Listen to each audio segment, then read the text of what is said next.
For anybody that's been paying attention, the Premier here in Ontario has announced a new state of emergency due to COVID-19 and how it's going to affect the province moving forward. I wanted to take a minute and just quickly address how real estate in general is going to be impacted by this. If anybody remembers back in March when the first lockdown happened, real estate was deemed an essential service, and we had a couple of growing pains around that, really understanding how it is that we're going to operate, even answering questions as to why real estate is an essential service. So I want to address that first. Real estate is an essential service because people have already started that process of selling their home. The home isn't yet sold. Or the house has sold and hasn't closed yet. There's a whole process that people get into when they're selling their home.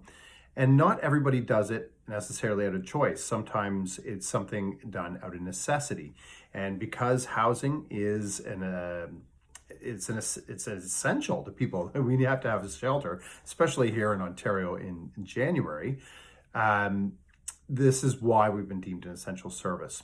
Now, with that, I take a lot of responsibility myself in how I conduct my business and how I'm planning on conducting my business in the coming months while we deal with this, quite frankly, required lockdown. I think that this is an essential thing that they've done. I think it's a way that we're going to make it through this and limit the number of hospitalizations, infections, and ultimately deaths.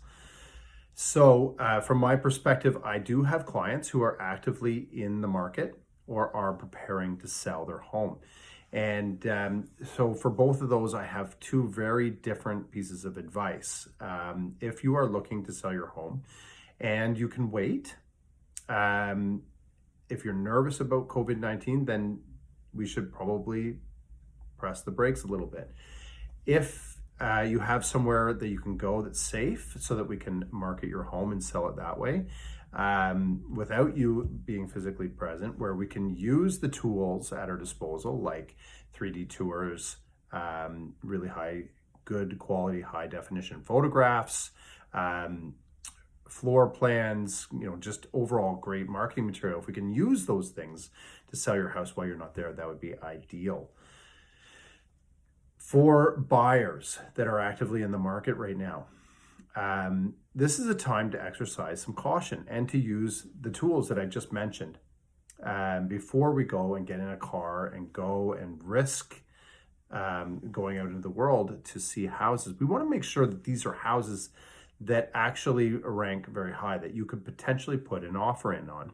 I have some clients that are fantastic about this, and some other ones where we're going to have to change some of the behavior in what we're going to see and being a lot more selective about that. If you're not working with me, if you're working with another real estate agent, really make sure that you're getting all of the information sent to you digitally before you make a decision to get out there and go and see houses.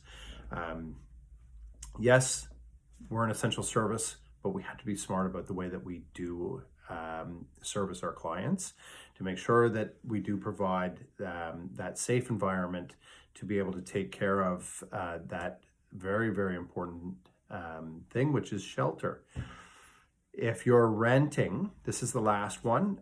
If you're currently renting and you're looking at the market and you're seeing an opportunity to maybe move and save a couple $100 a month, I have some strategies to help you stay in place, to still save that money, for the landlord to keep a good high quality tenant in place and paying reasonable rent. Again, please do reach out to me if you're in any of these situations, if you're buying, selling, or renting, and how to best make it through the next couple of months intact with a roof over your head. Thanks so much. Stay safe.